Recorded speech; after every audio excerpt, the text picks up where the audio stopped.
Salut la compagnie, c'est Jules Melon et aujourd'hui dans un Ciné Critique, à la sortie de la douche, je vais vous parler d'un film de super-héros culte sorti en l'an 2000, le fameux X-Men, premier volet d'une longue saga cinématographique adaptée évidemment des Marvel Comics de Stan Lee. Réalisé par Bryan Singer, qui s'était déjà fait remarquer au préalable par son Usual Suspects, et avec un casting royal, puisqu'on y retrouve Patrick Stewart, Ian McKellen, Hugh Jackman, Anna Paquin, Famke Janssen, ou encore Halle Berry, pour ne citer que ceux-ci. Et c'était pour moi donc le premier film Marvel vu, je crois que d'ailleurs c'est le premier qui a été fait au cinéma, si je ne me trompe pas, en live action, avant les Spider-Man, découvert sur Canal+, cependant, et depuis j'ai dû me le voir 3-4 fois, mais ça faisait un petit moment que je ne me l'étais pas refait, et croyez-moi, ça fait du bien avec le recul. L'histoire commence en 1944, où on voit un jeune homme dans un camp de concentration nazi en Pologne, péter un plomb parce que sa famille va se faire exterminer, et il révèle au grand monde son pouvoir magnétique. On retrouve ce jeune garçon des années après en vieil homme au Sénat, où une loi va être passée puisque les mutants ont été révélés au monde et on veut les mettre de côté, voire les enfermer. Ça lui rappelle des souvenirs terribles, il n'est pas content, il décide donc de se mettre de côté pour préparer sa vengeance. Cet homme, c'est Magneto, son meilleur ami à ce moment-là, il y a une scission, le professeur Xavier. Les deux hommes en fait n'ont pas la même vision des choses et on va y revenir. Et en parallèle, on suit les aventures donc de Malicia, une jeune adolescente qui découvre ses pouvoirs, on ne peut plus toucher personne sinon elle va tuer, tout simplement, c'est terrible. Et durant sa fuite, elle rencontre Logan, Wolverine, Hugh Jackman, et une amitié très sincère va naître entre les deux. Ces gens se retrouvant plus tard dans le manoir du professeur Xavier qui recueille des soi-disant élèves surdoués, mais en fait des mutants qui cachent aux yeux de la population pour pas qu'ils soient du coup chassés, etc. Bon, et forcément, le film, ça va être la guerre entre le professeur Xavier et ses élèves, etc., et Magneto et ses sbires, pour en fait imposer une vision des mutants au monde. Et on a clairement ici, c'est ça que j'ai trouvé génial à la relecture, avec plus de recul, c'est là où je me dis que ça faisait un moment que je ne l'avais pas revu quand même, on a clairement ici une relecture de la ségrégation américaine, au-delà même donc des problèmes avec le nazisme et tout, et les juifs, la Shoah, tout ça, qui est bien, on va dire, proposé ainsi dès l'intro du film, et probablement dans les comics pareil, j'ai jamais lu un comics X-Men, je préfère préciser avant.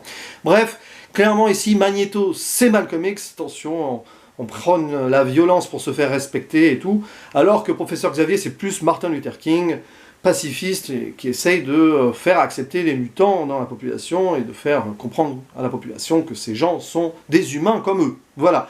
Et forcément, deux visions qui s'opposent comme ça part en guerre, enfin en guerre. Magneto veut la guerre, Xavier ne la veut pas, mais du coup il est obligé de se défendre, parce que sinon certains de ses élèves vont être en danger. Et c'est un très bon film, tout simplement. Alors, c'est marrant parce que là, à la relecture, je me suis rendu compte de pas mal de petits trucs, donc ça, alors, je l'avais senti avant, mais je m'étais jamais fait vraiment une réflexion politique derrière.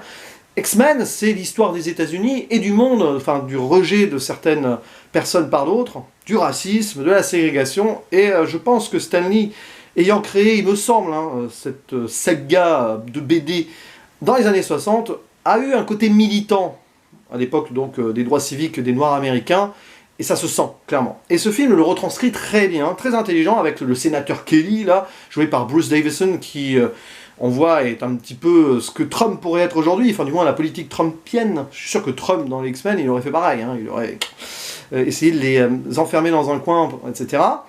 Et c'est sur cette lecture-là que j'ai apprécié le film, là, à la revoyure. Alors évidemment, niveau action, super-héros, ça passe super bien.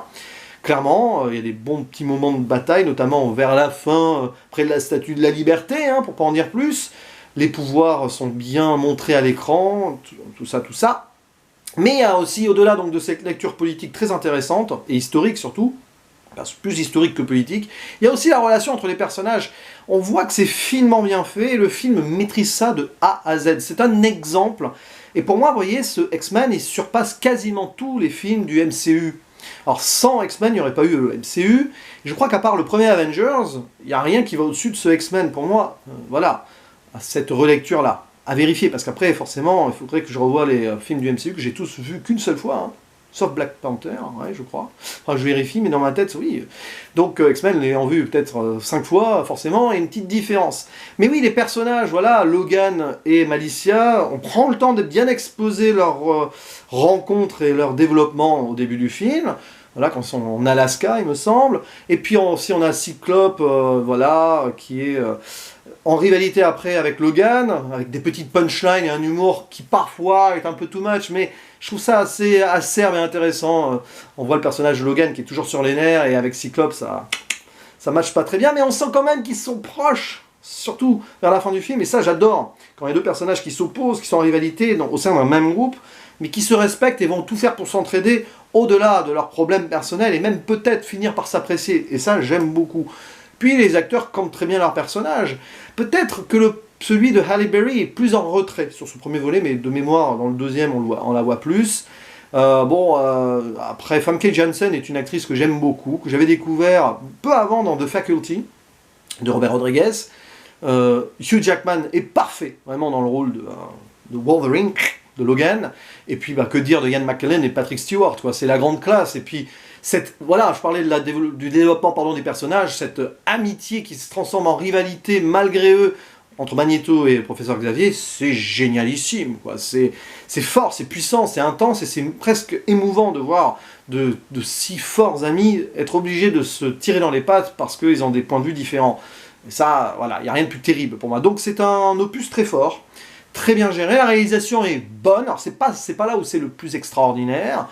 Certaines scènes d'action sont assez cinématiques et transpirent bien chaque moment voilà, d'intensité. Cependant, ça a parfois un poil mal vieilli, pardon. Année 2000 oblige, il y a eu des progrès depuis, mais ça passe, ça passe. Ça fait un peu cheapos hein, parfois, mais pour l'époque, c'était très bien fait. Donc franchement, c'est très bien là-dessus. Voilà, on ne peut pas reprocher grand-chose à ce métrage, si ce n'est quelques petits moments de longueur. Alors, les méchants, à part Magneto, il n'y a pas grand-chose de charismatique derrière. C'est peut-être un peu le problème, même si Mystique, celle qui, le caméléon si vous préférez, c'est intéressant. Après, vous avez le crapaud et Dents de Sabre, ça fait plus homme de main quand même. Dents de Sabre qui est joué d'ailleurs par un catcheur de l'époque. Donc, voilà. Il manque peut-être un petit truc en plus, il manque vraiment un bras droit à Magneto plus puissant, je trouve, qui rendrait la chose encore plus extraordinaire. Forcément, bon, après il faut faire les choix, hein, et puis c'est une adaptation des comics, hein, Bryan Singer n'a pas fait n'importe quoi non plus.